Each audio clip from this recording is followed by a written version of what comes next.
I still remember the exact moment I realized my uncle had stolen everything from me. I was standing in the parking lot of the company I had built with my own hands, watching a security guard change the locks on the front door. My name had been scraped off the glass entrance that morning. Inside, through the window, I could see my Uncle Rick sitting at my desk, in my chair, laughing into his phone like he had just won the lottery. And in a way, I suppose he had. He had won everything I had spent 6 years building, and he had done it without breaking a sweat. That was 3 years ago. What happened next is a story I have never told anyone in full, but today, I am ready. Because sometimes the only way to heal from betrayal is to speak the truth. And sometimes, the only way to get justice is to become smarter than the person who destroyed you. My Uncle Rick was always the golden child in our family. Growing up, I heard endless stories about how charming he was, how clever, how destined for greatness. My mother, his older sister Denise, would roll her eyes whenever his name came up at family gatherings. She never said much about him, but there was always tension there, something unspoken between them that I never fully understood until much later. Rick was the kind of man who could walk into any room and own it. He had this magnetic energy, this way of making you feel like you were the most important person in the world when he talked to you. He remembered names, birthdays, the small details that made people feel seen. I admired him so much growing up. I wanted to be just like him. Like, when I was 24 years old, fresh out of engineering school with a degree and a dream, I invented something that would change my life. It was a compact water filtration device designed for outdoor use, but with applications that extended far beyond camping and hiking. I had developed a proprietary membrane technology that could filter contaminants at a level most portable systems could not achieve. I knew it had potential, but I had no idea how to build a business around it. I had the technical skills, but none of the business acumen. That is when Rick entered the picture. He showed up at my apartment one evening, unannounced, with a bottle of expensive whiskey and a smile that could charm a snake. He had heard about my invention through the family grapevine and wanted to talk. He sat on my couch, looked at my prototype, and told me I was sitting on a gold mine. He said he had experience in sales and marketing, that he knew people in manufacturing, and that together we could build something extraordinary. I was young, eager, and desperate for guidance. My own father had passed away when I was 15, and Rick had always been the closest thing I had to a father figure. When he offered to partner with me, to help me turn my idea into a real company, I did not hesitate. I trusted him completely. We founded Thompson Filtration Systems in the spring of 2017. Rick insisted we structure the company as a 50-50 partnership.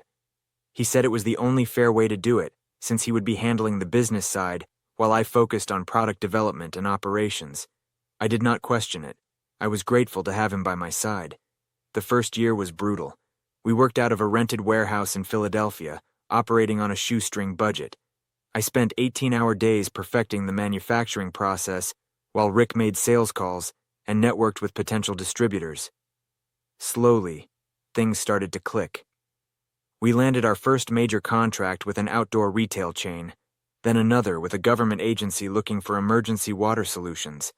By the end of year 2, we were generating over $2 million in annual revenue. But here's something I did not notice at the time. While I was buried in production schedules and quality control, Rick was quietly positioning himself as the face of the company. He attended every trade show, every investor meeting, every press opportunity. When journalists wrote about Thompson Filtration Systems, they quoted Rick, not me.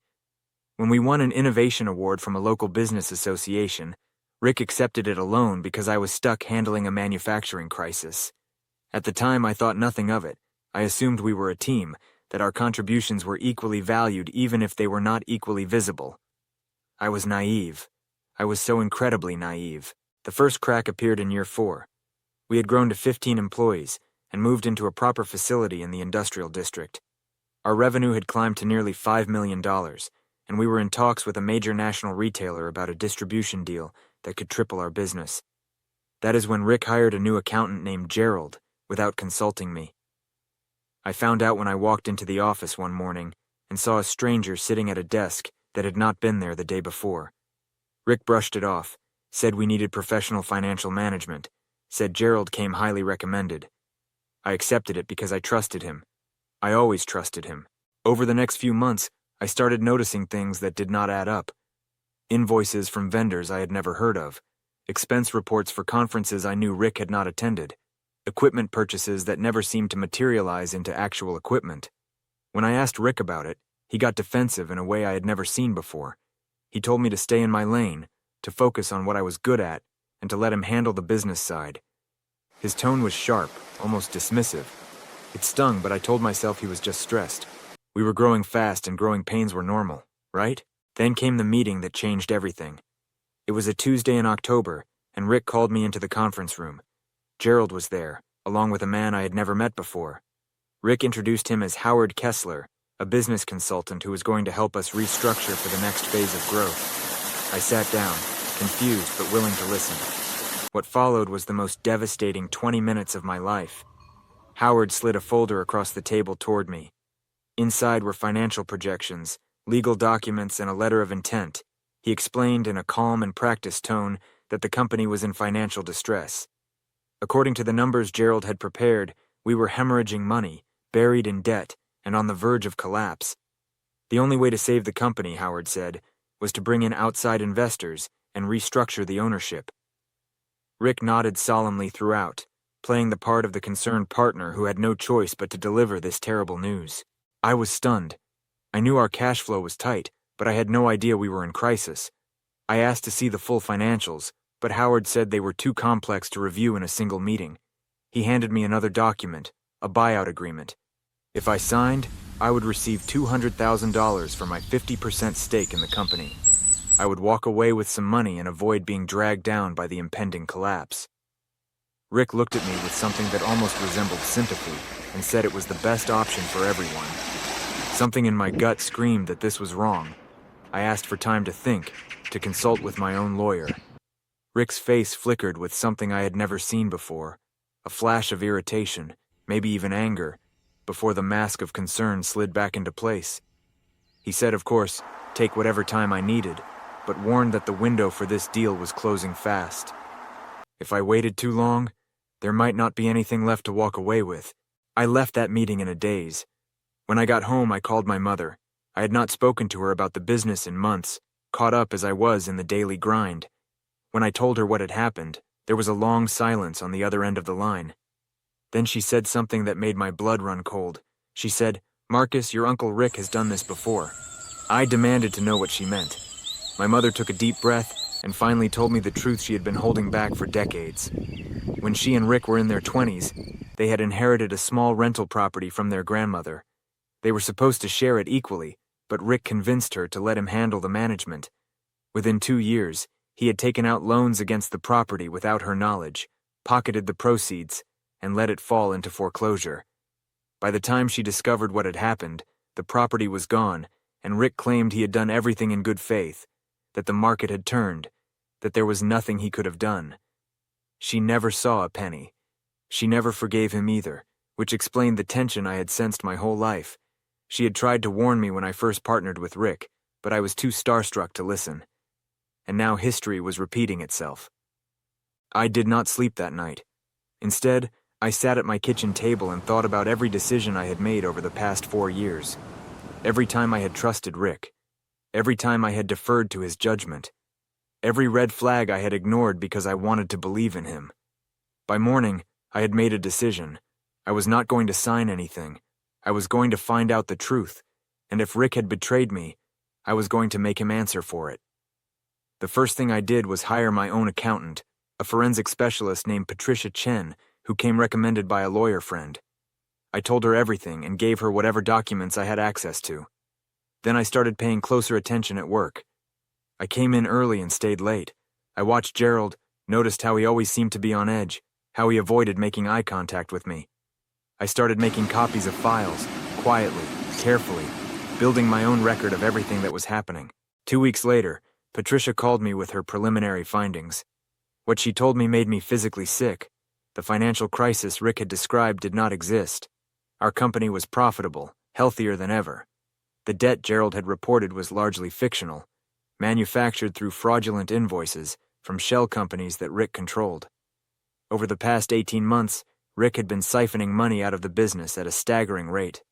He had funneled nearly $400,000 into his personal accounts through fake consulting fees, phantom vendors, and inflated expense reports. The $200,000 he had offered me for my share was an insult, a fraction of what my stake was actually worth. He was not trying to save the company from collapse. He was trying to steal it from me. I felt like the ground had opened up beneath my feet. The man I had trusted like a father, the man I had built my dream with, had been robbing me blind while looking me in the eye and calling me family. Every kind word, every pat on the back, every moment of mentorship had been a lie. I was nothing to him but a mark, an easy target, a trusting fool who had handed him the keys to the kingdom. But here is the thing about betrayal. It does something to you. It burns away the softness, the naivety, the willingness to see the best in people. And in that fire, something harder emerges. I was not going to cry about this. I was not going to beg for answers or plead for fairness. I was going to dismantle Rick Thompson piece by piece, and I was going to do it so thoroughly that he would never be able to hurt anyone again. The first phase of my plan required patience, which was the hardest part. I needed more evidence, enough to make my case airtight. So I kept going to work like nothing had changed. I smiled at Rick, made small talk, pretended to consider his buyout offer. Every day was an exercise in self-control, forcing myself to look at the man who had betrayed me and show nothing but calm. Meanwhile, Patricia continued her investigation, following the money trail deeper into Rick's web of deceit. A month into this process, something unexpected happened. Rick's wife, Linda, reached out to me. She called me on a Saturday morning, her voice hushed and nervous. She said she needed to talk, that there were things I should know, and asked if we could meet somewhere private. I agreed, cautious but curious. We met at a coffee shop 2 towns over. Linda looked like she had not slept in weeks. Her hands trembled as she wrapped them around her cup. She told me she had been married to Rick for 23 years, and for most of that time she had turned a blind eye to his schemes. She knew about the rental property he had stolen from my mother. She knew about other business partners he had burned over the years, people who had trusted him only to be discarded when they were no longer useful. She had stayed silent because she was afraid, because Rick controlled all their finances, because she had nowhere else to go. But watching what he was doing to me, his own nephew, had finally broken something in her. Linda told me things that Patricia's investigation had not yet uncovered. She told me about hidden bank accounts in Rick's name alone, about the real estate he had been purchasing with company funds, properties titled only to him, about the conversations she had overheard between Rick and Gerald, planning how to force me out and keep everything for himself. And then she told me something that made my heart stop. Rick was not planning to just push me out of the company. He was planning to frame me. According to Linda, Rick had been manufacturing evidence to suggest that I was the one embezzling money. He had created fake documents with my signature, backdated invoices, fabricated email chains. If I resisted the buyout or tried to expose him, he was going to flip the script and accuse me of fraud. He would present himself as the victim, the honest businessman betrayed by his own nephew. He had done this before to other people. He knew exactly how to make it work. I sat across from Linda, processing this information, and realized that my uncle was not just greedy. He was calculated, methodical, and utterly without conscience. He had been playing chess while I was playing checkers, but now I knew his game, and I had someone on the inside who was willing to help me win. Over the next 2 months, Linda became my secret ally. She photographed documents from Rick's home office. She recorded conversations when Rick thought no one was listening.